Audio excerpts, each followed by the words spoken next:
બગસરા પંથકમાં માનસ મેઘાણી રામકથામાં અનેક ભાવિ ભક્તો ઉમટી પડ્યા। બગસરા શહેરમાં માનસ મેઘાણી રામકથામાં અનેક ભાવિ ભક્તો ઉમટી પડ્યા હતા। બગસરા શહેરમાં ચિત્રકૂટ ધામ ખાતે પૂજ્ય મોરારી બાપુના મુખેથી રામકથાનું રસપાન કરાવ્યું હતું। આપા ગીગા ગાદીમાં મંદિરના વિજય બાપુ, હાસ્ય કલાકાર હક્કાભા ગઢવી અને ધીરુભાઈ સરવૈયા, સાંસદ પરસોત્તમભાઈ રૂપાલા, ધારાસભ્ય જેવી કાકડિયા, પૂર્વ ધારાસભ્ય અમરીશભાઈ ડેર, માયાભાઈ આહિર સહિત અનેક રાજકીય અને સામાજિક મહાનુભાવો, અધિકારીઓ ઉપસ્થિત રહ્યા હતા। માનસ મેઘાણી રામકથામાં પૂજ્ય મોરારી બાપુના મુખેથી ભાવિકો કથાનું રસપાન કરી રહ્યા છે। હજારો ભાવિકો માટે મહાપ્રસાદનું પણ આયોજન કરવામાં આવ્યું છે। માનસ મેઘાણી રામકથામાં ગામે ગામથી લોકો ઉમટી પડ્યા છે। ગુજરાતી સાહિત્ય સાથે સંકળાયેલા કવિઓ, લેખકો, ગાયક, કલાકારો, સાધુ સંતો, રાજકીય અગ્રણીઓ અને પત્રકારો, અનેક મહાનુભાવોની હાજરી જોવા મળી હતી।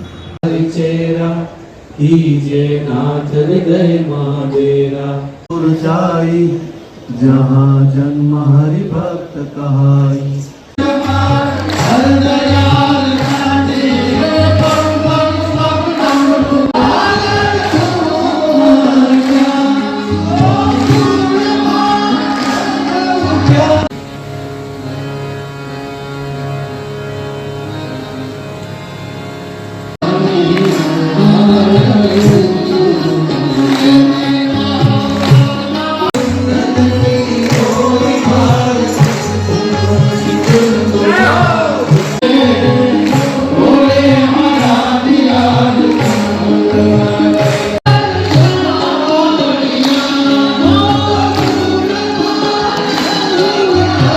બગસરાના આંગણે પૂજ્ય બાપુ પધાર્યા છે અને મેઘાણી માનસ કથા એને આપી છે। લેખણ સઘળા લોકની ટાંકું તોળાણી, એમાં વધી તોલે વાણિયા, તારી લેખણ મેઘાણી, તારી કવિતા તણા, જેને પીધા હોય પાણી, એને લાખો સમુદ્ર લાગશે મોળાય મેઘાણી।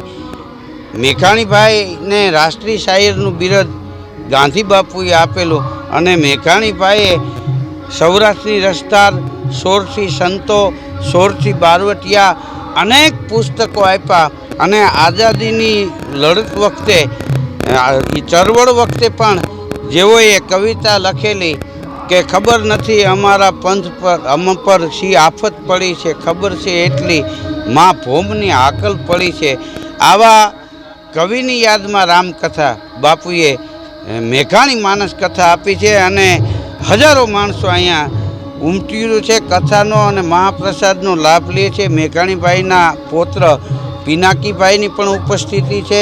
અહીંયા સાધુ સંતો, કવિ, કલાકારો, કથાકારો બધા આવ્યા છે।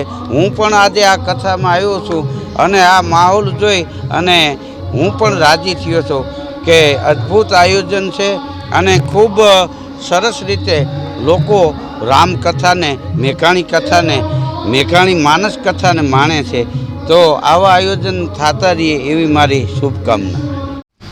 બગસરા ગામ, બગસરાનું પાદર મેઘાણી માનસ કથા જ્યારે થઈ રહી હોય, આજ હું અહીંયા આવ્યો છું, મને સાંભળવાનો મોકો મળ્યો। અદ્ભુત કથાનું જ્યારે અહીંયા આયોજન થઈ રહ્યું હોય, મોરારી બાપુ શ્રી બધાની કથા સંભળાવતા હોય, એટલું હજારો માણસો આવ્યું છે, હજારો માણસો અહીંયા ભોજન લે છે, હજારો માણસો ભાવ ભક્તિથી બાપુને સાંભળે છે અને એવી અદ્ભુત રામકથા આજે સાંભળવા મળી અને એમ થાય છે કે હવે જ્યાં સુધી પૂરી ન થાય ત્યાં સુધી અહીંયા રોકી જઈએ એવા હર એક વ્યક્તિના હૃદયમાં છે। તો હું બગસરાની આ ધરતીને ભાગ્યશાળી સમજું છું કે આ ધરતીમાંથી આવી માનસ કથા થઈ અને હવે પછી બગસરાની ધરતીમાં બહુ સારા સારા કામો થતા રહે એવી મા ભગવતીની પ્રાર્થના જાય। બિલકુલ ઝવેરચંદ મેઘાણી એટલે એવા કવિ છે સાહેબ, નાના છોકરાના કંઠે છે પણ ઝવેરચંદ મેઘાણીનું નામ। બીજી વાત એ કરું કે પાઠમાં પણ ઝવેરચંદ મેઘાણીના નામ આવતા હતા। અમે નાના હતા ત્યારથી સાંભળતા આવીએ છીએ। ચાંદ કન્યા જેવા જેને ગીતો લખ્યા છે મેઘાણી સાહેબે અને એની યાદી થઈ એટલે બહુ મોટી વાત કહેવાય, કારણ કે આવા કવિને અત્યારે આવી કથામાં યાદ કરવા અને બગસરામાં મેઘાણી માણસની કથા નામથી ઓળખ આપી એટલે બહુ મોટી વાત કહેવાય। એટલે મેઘાણી સાહેબનું જે આ કરેલું અત્યાર સુધી કવિતો છે એ સાર્થક કહેવાય। એટલે હું અહીંથી ધન્યવાદ આપું છું આ બગસરાની જનતાને। પૂજ્ય મોરારી બાપુ જે અદ્ભુત કથાનું વાંચન કરી રહ્યા છે, બધાને મજા આવે છે, આનંદ આવે છે અને ફરીવાર પાછી અહીંયા કથા બીજી વાર થાય એવી મારી પ્રાર્થના। જય શ્રી રામ।